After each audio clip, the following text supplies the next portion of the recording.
Welcome back to all the students of class 9. This is Karunesh Mishra from Lakshmi Prasad Memorial Public School, Gola Bazar, Gorakhpur. Most welcome to all of you in online class. Today I am going to give all of you the quick review of the chapter The French Revolutions, what we studied till now. So please pay your rapt attention towards my words so that you can make out the true story of the French Revolutions.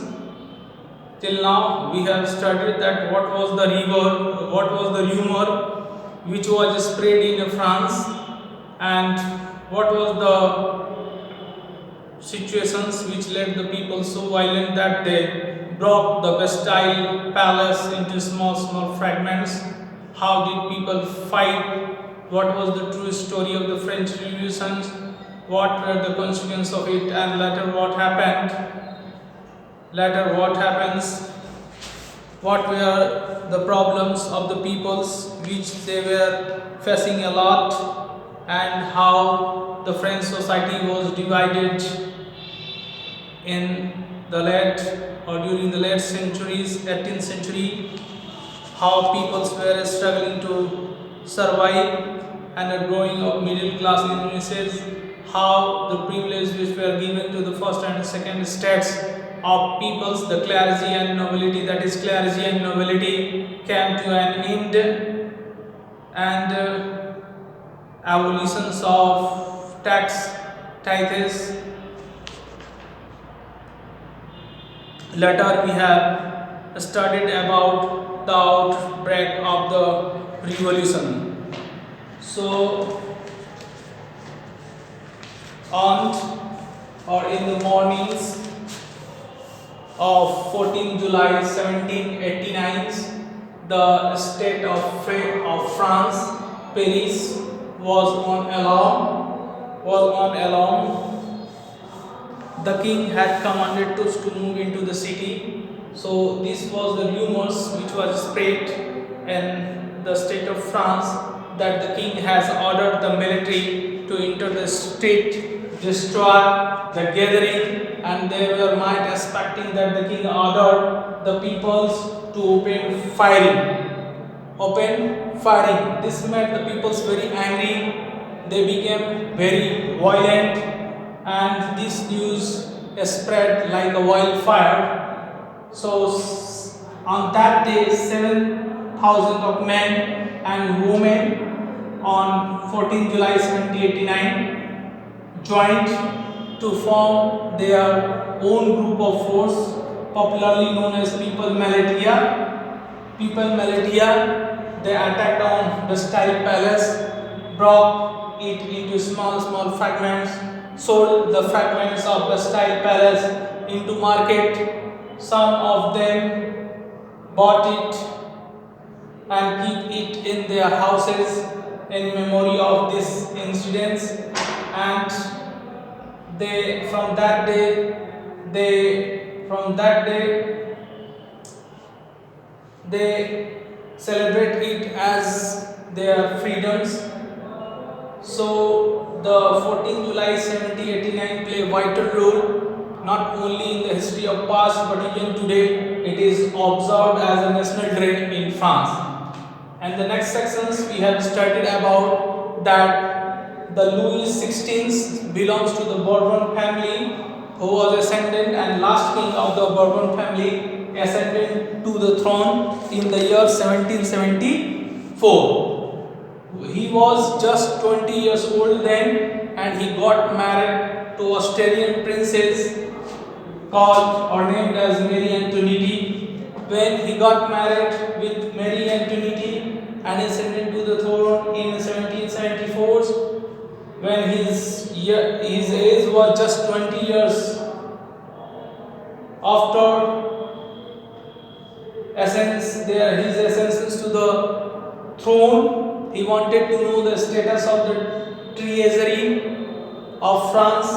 The treasury was completely empty.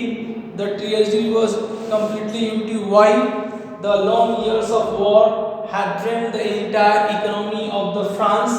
The France had supported 13 American colonies to fight with their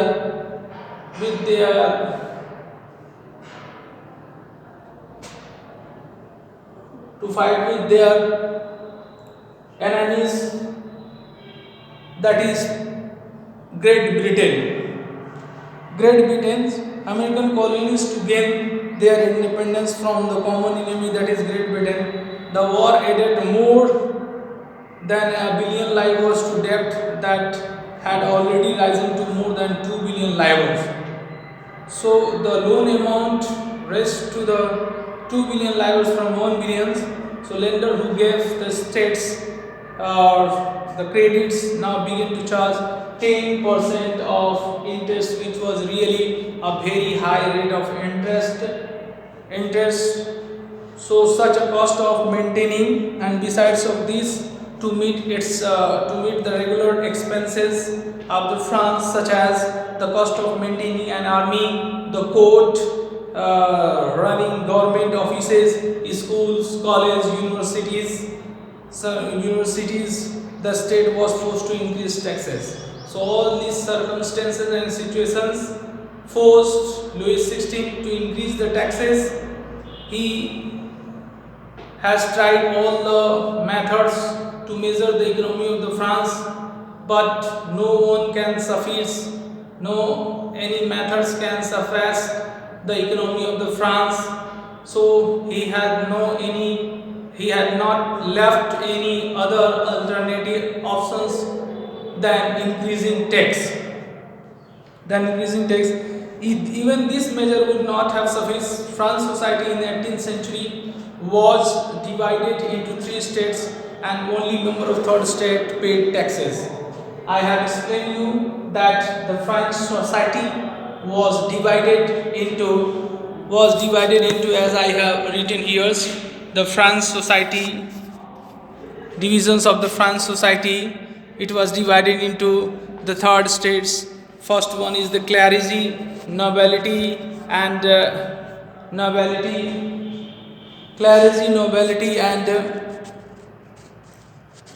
and 3rd states including merchant, court officials, peasant, artisan, and small peasants.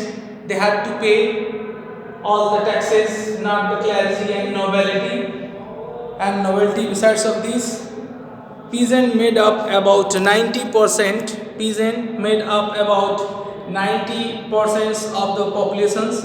However, only a small number of them owned the land. They cultivated about 60% of land was owned by the nobles and by the clergy, by the peoples who were working in the church. So 60% of lands were in the hand of clergy and nobility. And 3rd of peoples have a small piece of land or no land. So the situations was very worst. The members of the first 2 states, that is clergy and nobility, enjoy certain privilege. They were getting certain privilege on the basis of their birth. They had not to pay any kind of taxes. There were exemptions of paying taxes. Only 3rd states of peoples were forced to pay taxes. So there were 3 types of taxes: tithe, tally, and the taxes on the things of daily use. So the peasant, these including feudal use certain privileges by the court. The most important of these was exemption from paying tax to the states. Noble further enjoy the feudal privilege. That means they were enjoying the fruits of not paying. They were enjoying the fruits of the 3rd states, of the peoples of that they had not to pay any taxes. So they were also enjoying the money of the third stage of peoples. So these included feudal dues which they extracted from their peasant. Peasants were obliged to render services to the lord, to work in the houses and field, to serve in the army or to participate in the building or roads. That means third stage of peoples had to work for the nobles. They fix their wages, they give them very less wages, sometimes no wages to them. So this was not fair, this was unfair with the peoples of the France, with the third states of the people of the France. The church too extracted its share of taxes called tithes from the peasant, and finally all members of the third states had to pay taxes to the states. Tithe is a tax levied by the church comparing 1/10 of agricultural produce, comprising 1/10 of the agricultural produce. So 1/10 of the agricultural produce, third states of peoples had to pay to the church, have to give to the church. And another tax was there, direct tax tally, and number of indirect taxes which were levied on the articles of everyday consumptions. So there were two kind of direct taxes, tithe and tally. A tax to be paid directly to the state. So the tax which is directly paid to the state is known as a tally, and the tax which is comprising of 1/10 of total agricultural produce given to the church. So these were the direct tax which third states of peoples had forced to pay, and indirect taxes, burden of indirect taxes were also there, which was imposed on everyday consumptions like salt and tobacco. The burden of financing activities of the state through taxes was borne by the third states only. The struggle to survive. Now come to this one. The struggle to survive, the last one. The struggle. So four sections we have studied about how the people of the France were struggling. The populations of the France, which was in the year 1750, 23 million, rose to the 28 million in the year 1789. So there was a rapid growth in the populations of the France, and the increasing demand for, and with the increase in populations, there were high demand of food grains. Production of grains could not keep pace with the demand. So the price of bread, which was a staple food or staple diet of the majority, rose rapidly. That means price of bread rose very high. Some of the peoples from the France the price of bread rose so high that some of them were not in a conditions to buy even a single piece of bread. So most of the workers were employed as a laborer in the workshop, whose owner fixed their wages, but wages did not keep pace with the rise in price. तो कुछ लोग को workshop में जो काम करते थे उनको पूरी तनख्वाह नहीं मिलती थी, बहुत कम मजदूरी मिलती थी, कभी कभार तो उनको कुछ पैसे ही नहीं देते थे, मुफ्त में काम कराते थे, खटाते थे, उनका शोषण करते थे. तो this was unfair with the peoples of the France, but wages did not keep pace with the rise in price. महंगाई बढ़ गई थी और लोगों की जो आय जो है नहीं बढ़ी हुई थी. So the gap between the poor and rich widened. अमीर और गरीब की बीच की जो खाई है, जो दूरी है, वो बढ़ती जा रही थी. The rich were becoming very rich and poor were becoming very poor day by day. जो अमीर थे वो और अमीर धनाढ्य होते जा रहे थे, और जो गरीब थे वे दिन पर दिन जो बहुत गरीब होते जा रहे थे. This led the subsistence crisis. इससे जो है लोगों का जीवन संकट में पड़ गया. सो struggle subsistence crisis is a situations when the basic needs of life are endangered जब जीवन की मूलभूत आवश्यकताएं और ज़रूरतें भी पूरी नहीं हो पाती हैं तो लोग का जीवन क्या होता है, संकट में पड़ जाता है। उसे संकटकालीन स्थिति या जीवन संकट, सबसिस्टेंस क्राइसिस कहा जाता है। So I think that it is completely or fully clear to you that what is subsistence crisis. Subsistence crisis is a situations when the basic needs of life like food, clothing and shelters are endangered. And adding this, drought and have reduced the forest, which was common things in France during the old regime.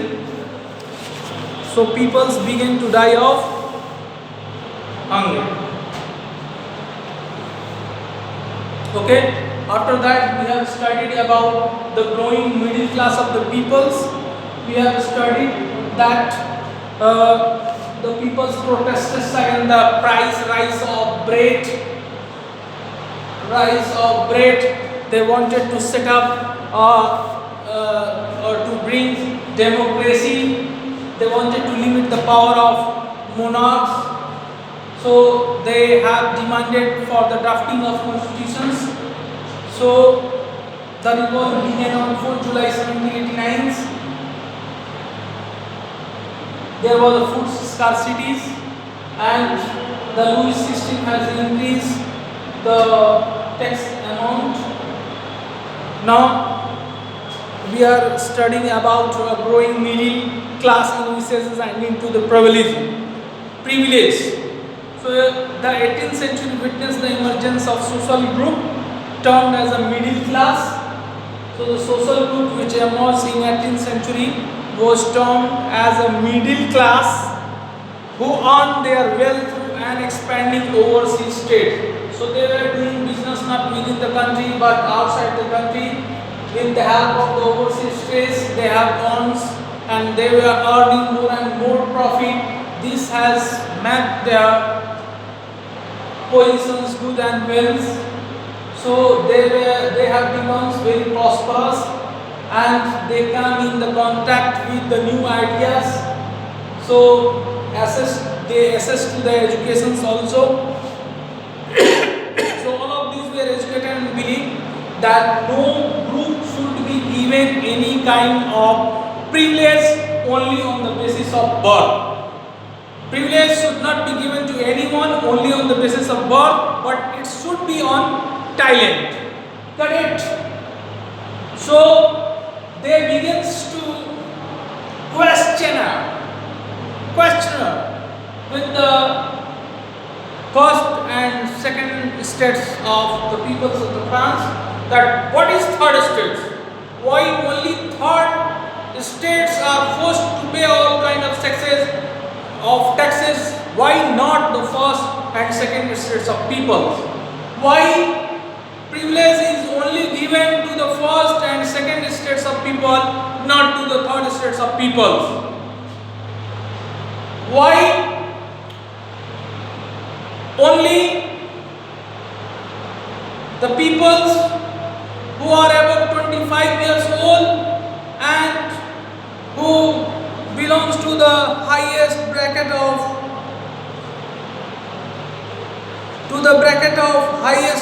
higher taxpayers have only right to vote, not the women, peasants and the others? So peoples were not satisfied. There were some things which led them to such an extreme level that they have brought the Bastille Palace into small fragments. Okay, and looted the food grains, burns the documents of the Jews. So in addition, the merchant and manufacturer, the third stage included professions such as lawyers, administration officers. All of these were educated and believed that no group in society should be privileged by birth. So, John Locke and Jean-Jacques Rousseau, they are the philosophers. In his book Two Territories of the Government, John Locke sought to refute the doctrine of divine and absolute right of the monarch. Rousseau also carried the idea forward, proposing a form of government based on social contract between the people and representative. In the spirit of law, Montesquieu in his book In the Spirit of Law proposed a division of power within the government between the legislations, executive and judiciary. Okay, that's much more in the next one. Thank you for listening me. Have a great day to all of you.